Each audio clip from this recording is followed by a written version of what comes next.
রব্বি আরিনি, ও আমার রব তুমি আমারে দেখা দাও। আল্লাহু আকবার, আল্লাহু আকবার। নবী মুসা তিনি তো জানেন যারা সেরা হলো শুধুমাত্র শ্রোতা দর্শক, শুধু শুনবে আর দেখবে, তাদেরকে দেখা দেওয়ার দরকার নাই। আল্লাহ তো তাদেরকে দেখা দিবেন না। আমি যেহেতু আল্লাহর নবী, এই জন্য তিনি বলছেন রব্বি আরিনি, ও আমার রব আমাকে দেখা দাও। একবার, দুইবার, তিনবার নবী মুসা ডাক দিলেন। আল্লাহ ডাক দেয়, কয় গো মুসা, লান তারানি, ও মুসা তুমি আমি রবকে দেখতে পারবা না। খুব কঠিন দেখাটা, খুব কঠিন। চমকে গেছেন নবী মুসা, হায় হায় মাবুদ কেমন কথা কইলা, তুমি যদি আমারে দেখা না দাও, আমি যদি তোমাকে দেখতে না পারি, নবুয়তের দায়িত্ব দিছো আমারে। এই যে দেখতেছো 12 জন দলনেতা দলপতি, এদের পিছনে লক্ষ লক্ষ অনুসারী আছে। এরা যদি দেখে আজকে তুমি আমারে দেখা দিলা না, কথা বললা না, তুমি যদি ওদেরকে আমার সম্পর্কে বইলা না দাও, এরা কেউ আমাকে অনুসরণ করবে না। বড় সমস্যা হয়ে গেছে।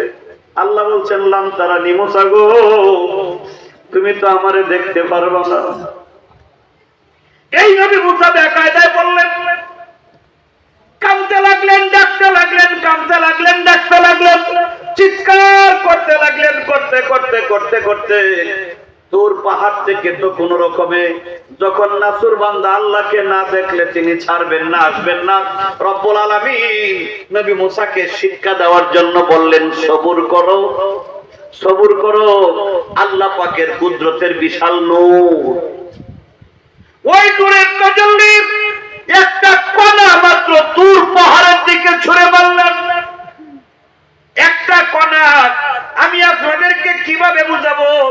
এই যে দেখেন সামিয়ানার ভিতরে, প্যান্ডেলের ভিতরে, পর্দার ভিতরে লাইট জ্বলতেছে, খুব সুন্দর আলো দেখা যায়, ঠিক না? পর্দার বাহিরে গিয়ে দেখবেন এই আলো কিন্তু বাহিরে নাই। একটু যদি দুইটা সুতা একটু ফাঁক হয়ে যায়, কিংবা একটা তার কাটা দিয়ে যদি ছিদ্র করে, ওই ছিদ্র দিয়ে একটু আলো ঢুকবে, বাহিরে যাবে না? আল্লাহর ওই নূরের তুলনা, উপমা, উদাহরণ জগতের কোন জবান দিতে পারবে না, এখনো পারে নাই। আল্লাহ পাক একটু মাত্র জালোয়া, বিশাল পাহাড়, পাথরের পাহাড়, কুহে টুরে একটু মাত্র জিলিক পাঠিয়ে দিলেন। পুরা পাথরের পাহাড়টা পুরিয়া ছাই হইয়া চুকে লাগানোর সুরমায় পরিণত হয়ে গেছে। চিৎকার করে কোন সুবহানাল্লাহ। 12 জন সাথী সঙ্গী, কোন অস্তিত্ব নাই, অস্তিত্ব নাই। বেগুন পোড়া দিয়া উঠাইলে তো বোঝা যায় যে এটা বেগুন ছিল, কিন্তু নবী মুসার সঙ্গে যারা ছিলেন কোনো অস্তিত্ব নাই। আল্লাহ পাক নবী মুসাকে 3 দিন 3 রাত পর্যন্ত বেহুশ অবস্থায় ফেলে রেখেছিলেন। উনি পুরেন নাই, আল্লাহর নবী তো, আল্লাহ পাক তাকে পুরলেন না, কিন্তু 3 দিন 3 রাত্রি পর্যন্ত বেহুশ অবস্থায় করেছিলেন। যেরকম সুবহানাল্লাহ। যাই হোক, আল্লাহ পাক তাকে ফিরাইয়া দিলেন। আসলেন নবী মুসা শুধু কান্দেন আর ঘুরে, দৌড়াইতে দৌড়াইতে জঙ্গলের ভিতর দিয়া নদী পথ, ওই নদীর পার দিয়া রাস্তা। নবী মুসা দিন বছরের জন্য এক মহল্লা থেকে আরেক মহল্লায় দৌড়াইয়া যান। যাকেই পায় কয় ভাই একটু দাঁড়াও, আল্লাহরে মানো? হ মানি। তাহলে আমি যে আল্লাহর নবী এইটাও মানো? আমি, আল্লাহ পাক আমাকে নবুয়তি দিয়েছেন, আমার উপরে কিতাব আছে। কেউ মানে, আর বেশিরভাগ মানুষ লাঠি দিয়া পিটায়, ইট পাথর, ইট পাটকেল মারে, বিভিন্ন ধরনের অত্যাচার নির্যাতন আল্লাহর নবীর উপরে পাদ্দা পায়া দেয়। চিৎকার করে কন্যা হুজুবিল্লাহ। যাইতেছে, রাস্তায় গিয়া দেখে নদীর পারে,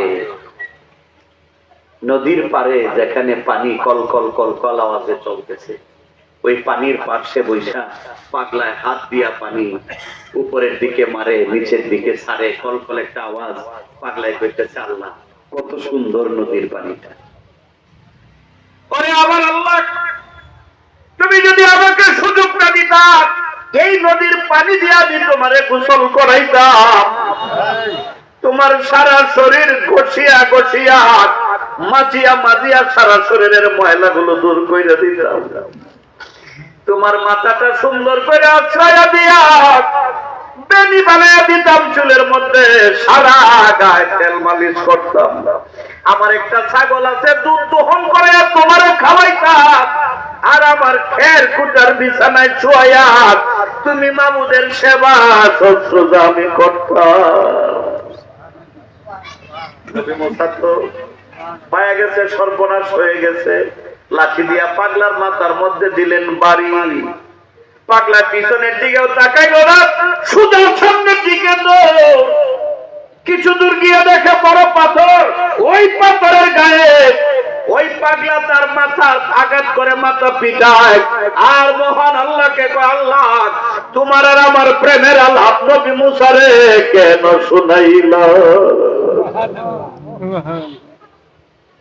আমারে তুমি কইছো এই এই কথাগুলো ক পাগলা, আল্লাহর হুকুম ছাড়া কি গাছের পাতা নড়ে?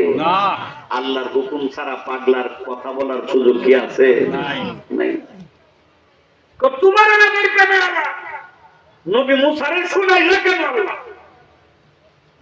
আল্লাহ কয়, পাগলারে সবুর করো, আমি তার উপযুক্ত ফয়সালা নিব। মুসা আলাইহিস সালাম সামনের দিকে না গিয়া দৌড়াইয়া পিছনের দিকে গেলেন, তোর পাহাড়ে উঠবেন। ওখানে গিয়া যখন বলবেন, আল্লাহ